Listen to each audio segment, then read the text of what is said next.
Successfully काम करतात आणि ह्या औषधांचा जर व्यवस्थितपणे जर घेतली रुग्णाने तर तो 100% बरा होतो. ह्या सगळ्या गोष्टींची माहिती कुठेतरी मिळावी एकत्रितपणे म्हणून मी आणि बाबासाहेब सर इथे आलो आहोत. तर ह्या टीबी आजाराचे थोडक्यात मी तुम्हाला लक्षणं सांगतो. खोकला हे त्याचं सगळ्यात मोठं लक्षण आहे. साधारणतः 2 आठवड्याचा खोकला किंवा 15 दिवसापेक्षा जास्त खोकला.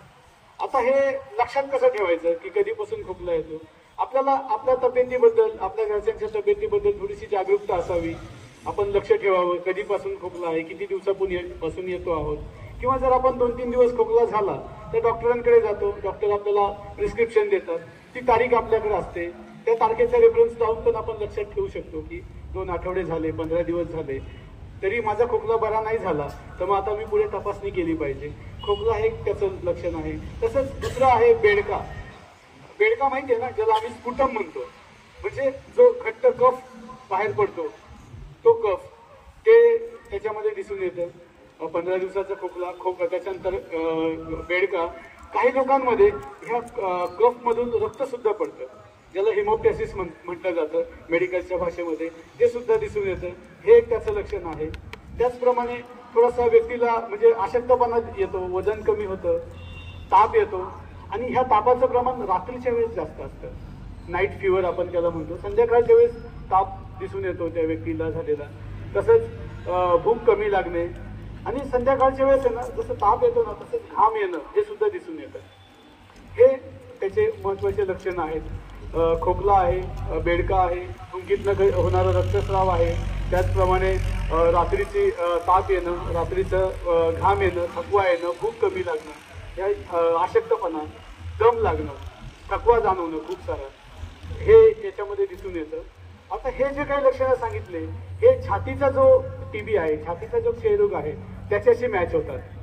परंतु टीबी हा असा आजार आहे मित्रांनो की हा फक्त छातीला किंवा फुफ्फुसांनाच होतो असं नाहीये. हा शरीरातल्या कुठल्याही अवयवाला होऊ शकतो. फक्त डोक्याचे केस, दात आणि नख एवढे 3 गोष्टी सोडल्या ना कुठे पण टीबी होऊ शकतो. त्यामुळे असं जर कुठे काही ॲबनॉर्मल किंवा असं कुठे काही वेगळं विचित्र असं जाणवायला लागलं तर आपण घरच्यांना मोठ्यांना सांगितलं पाहिजे किंवा मोठ्यांमध्ये काही दिसलं तर आपण डॉक्टरांना भेटलं पाहिजे की हे नेमकं काय आहे. समजा इथे असं मानेच्या साईडला असं जर कोणाला काही गाठ दिसून आली, काही पुटकुळी आहे ती मोठी होते, असं काही संशय यायला लागला तर आपण डॉक्टरांना दाखवलं पाहिजे की हे कशाचं आहे. चरबीची गाठ आहे का, टीबीची असू शकते की अजून कुठली आहे. याचं निदान कोण करेल? डॉक्टर करतील. आपण फक्त जागरूकतेने त्यांच्यापर्यंत पोहोचणं आवश्यक आहे. तसंच जे अल्सर म्हणतो म्हणजे आतल्या पोटामध्ये दुखणं आहे ते सुद्धा एक जो छातीचा नाही दुसऱ्या अवयवाचा टीबी त्याच्याबद्दल सांगतोय. तर पोट दुखणं आहे, त्याच्यानंतर सांधेदुखी आहे, त्याच्यानंतर अल्सर जे आपण म्हणतो ते आहे. हे जर काही गोष्टी दिसून आल्या तर ह्या सुद्धा आपण डॉक्टरांना वेळच्या वेळी सांगितल्या पाहिजे आणि त्याच्यातनं आपण डॉक्टरांकडनं उपचार करून घेतलं पाहिजे. मग डॉक्टर काय करतात? लगेचच्या लगेच सांगतात का आपल्याला काय झालंय किंवा काय असेल? नाही. त्याच्यासाठी काही तपासण्या असतात ना. डायरेक्ट आपण गेलो डायरेक्ट हे औषध घ्या असं म्हणून जमत नाही. डॉक्टरांना याचं ट्रेनिंग असतं म्हणून तर ते डॉक्टर असतात. ते बघतात की कसली पोळी आहे, खोकला किती दिवसापासून आहे, ताप येतो का, किती ताप आहे, पहिले वजन किती होतं आता किती आहे, अजून काय काय गोष्टी आहेत ह्या बघतात. तसंच हेच लक्षणं असणारे दुसरे आजार पण असू शकतात ना, ते आहेत का हे डॉक्टर बघतात आणि मग आपल्याला कुठली तपासणी करायची हे डॉक्टर ठरवतात. आणि डॉक्टरांनी सांगितलेल्या तपासण्या आपण केल्या पाहिजे. आपल्या स्वतःच्या बाबतीत सुद्धा, आपल्या नातेवाईकांच्या बाबतीत सुद्धा, आई वडील, घरातले कुटुंबीय, नातेवाईक, तसंच आजूबाजूचे लोक सुद्धा हे सुद्धा आपल्याच भागातले आहेत ना. कारण का त्यांना जर टीबी झाला आणि टीबी हा संसर्गजन्य आजार आहे, जर छातीचा असला म्हणजे फुफ्फुसाचा टीबी असला तर त्याच्या खोकण्यातनं आपल्या घरच्यांना पण येऊ शकतो. म्हणजे आपलं जर खेळता खेळता किंवा बोलण्या चालणं करता करता आपल्या लक्षात येईल तर आपण त्यांना ते सांगितलं पाहिजे की तपासणी करून घ्या, चला डॉक्टरांकडे जा किंवा आपण घेऊन जायचं जर ते वृद्ध असतील तर. असं काही मदत आपण त्यांना करू शकतो आणि त्या लोकांना डॉक्टरांपर्यंत पोहोचवू शकतो. मग त्याच्यातनं डॉक्टर तपासणी करतील. थुंकीची एक तपासणी असते, जो सकाळच्या वेळेसचा थुंका असतो त्याची तपासणी केली जाते. त्याच्यातनं बघितलं जातं की जसं मी तुम्हाला मग सांगितलं होतं व्हायरस, बॅक्टेरिया आणि पॅरासाईट. तसा बॅक्टेरिया एक असतो मायक्रोबॅक्टेरियन ट्युबरक्युलोसिस असं त्याचं हे आहे. तर त्या जीवाणूमुळे टीबी आजार होतो, तर तो आहे का हे बघितलं जातं मायक्रोस्कोपच्या मध्ये. तसंच एक्सरे काढला जातो. गरज पडली तर तुंगीच्या अजून पुढच्या तपासण्या आहेत त्या केल्या जातात आणि त्याच्यातनं टीबीचं निदान केलं जातं. जर टीबी आहे याचं पक्कं निदान झालं तर त्याच्यासाठी जसं मी तुम्हाला म्हटलं की खूप सारे संशोधन जागतिक पातळीवरती चालू आहेत, झालेले आहेत. त्यातनं जे काही औषधं तयार झाली आहेत ही औषधं त्या व्यक्तीला, रुग्णाला दिली जातात आणि हे सर्व फ्री आहे बरं का, मोफत.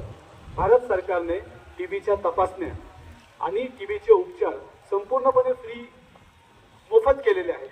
फक्त काय आहे, आपल्याला त्याची माहिती असणं पाहिजे आणि आपण तिथपर्यंत त्या सरकारी यंत्रणेशी जोडलं गेलं पाहिजे.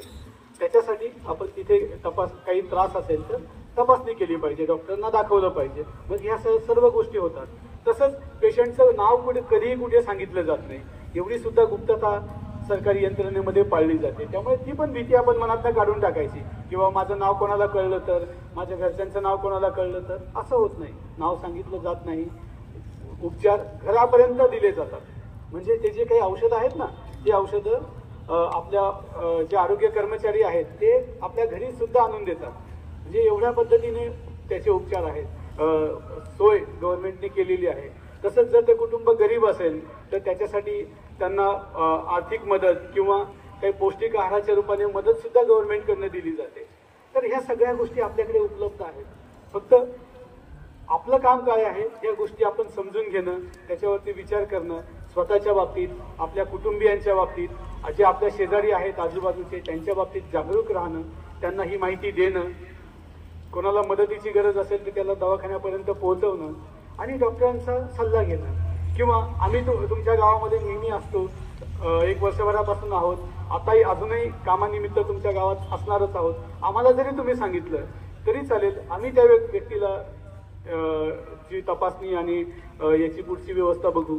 अशा पद्धतीने आपल्याला टीबी मुक्त भारत बनवण्यासाठी एकत्रितपणे काम करायचं आहे. आपण जरी शाळेतले आहोत, छोटे आहोत, म्हणजे काही आपली ताकद कमी आहे असा भाग नाही आहे. जे काही शिक्षण आपण इथे घेतो त्या शिक्षणाचा वापर आपण समाजासाठी, स्वतःसाठी करू शकतो आणि आपल्या आपल्या जागरूकतेतनं आपण स्वतःला, कुटुंबाला, देशाला, गावाला आणि देशाला टीबी पासून वाचवू शकतो. आता मी इथे थांबतो. अजून जर तुम्हाला नंतर काही प्रश्न असतील तर नंतर आपला शाळा परिपाठ संपल्यानंतर किंवा तुमच्या मधल्या सुट्टीत कधीही आम्हाला विचारू शकता. धन्यवाद.